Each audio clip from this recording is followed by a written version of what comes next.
Welcome back to Bakeonator Garage. Today we're going to be doing a light bar install and showing you 8 easy steps on how to add 40 horsepower to anything. Let's go ahead and dive on in. I'll show you guys how I did it. Here we go.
Well, I was working on making the pedestals, like that side, and that kind of happened. So we're gonna have to come up with something else for a bracket. These brackets aren't very well designed; they're just cheap. So we're gonna make a couple brackets, new ones, stronger ones. Got a little bit of this plate steel here, and deeper this edge. It's pretty rough. But we'll bend these in some 90-degree angles and make new little brackets.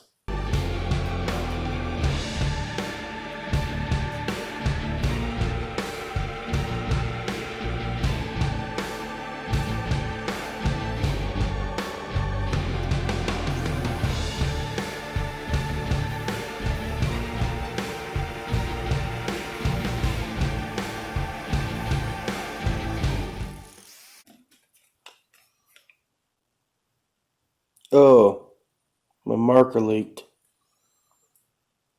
It's got a hole in it. Well, I'm gonna have Sharpie on me now.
Alright, we are going to do our best to try to find center on this. I mean, it's a lawnmower.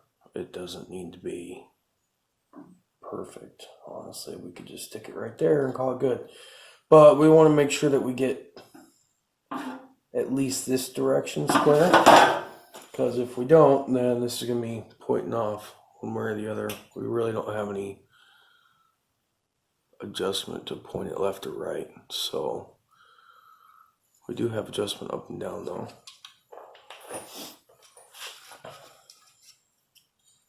We're just going to kind of eyeball it.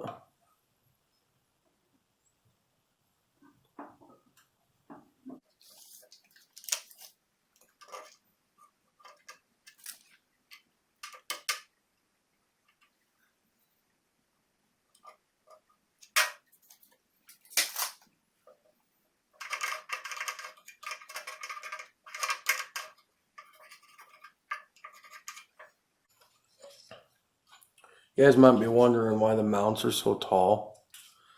I was kind of thinking initially the brackets that came with it were a little short because the curvature of the hood, if you go to turn it, it's going to stop at some point. And I wanted this a little taller because this is going to plow on it. And it's getting to that time of the year where the plow is going to go on it, and I want the light to come over the plow when we're trying to push snow at 4 or 5 o'clock in the morning. So I sound a little nasally and plugged up to you guys. It's that time of year, so allergies and whatnot. Weather's up and down. 40 degrees in the morning, 80 in the afternoon.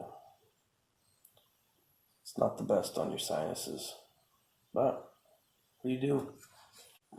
I know this is probably painful to watch. Why ruin a perfectly good hood? But I'm gonna keep it forever. So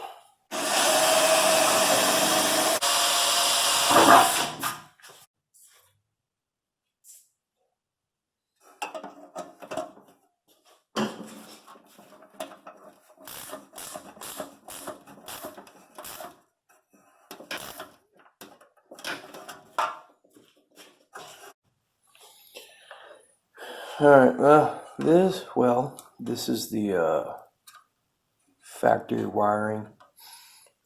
This bezel got busted, and it's cheaper just to buy a light bar and scab some parts and make it work. But we need to isolate power and ground. So here we have power probe. When we turn the headlight switch on, it should tell us what we have.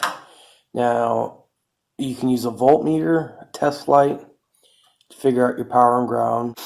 But I'm touching to the green one here, and it's reading ground. So if I go turn the headlight switch on, this blue one here, it should read 12 volts. Alright, well, we checked for power and ground, and we had ground, but we had no power. So I checked the fuse. Fuse checked good. But somewhere between the fuse and the front of the mower here, we don't have 12 volts. So I had to trace that down and repair some wiring. So with that being said, we got power and ground. We just ran some fresh wires here, so we're going to trim them back, solder them, and we should be able to turn the key or flip the switch and have some headlights. I'm going to put some rosin on here so our solder joint is clean and holds well. You want to keep the tip of your soldering iron clean, but I left mine on one day, and it's not so good anymore. Yeah, it's bad. So we're just going to use it until it's done, and then I'll put a new one on it.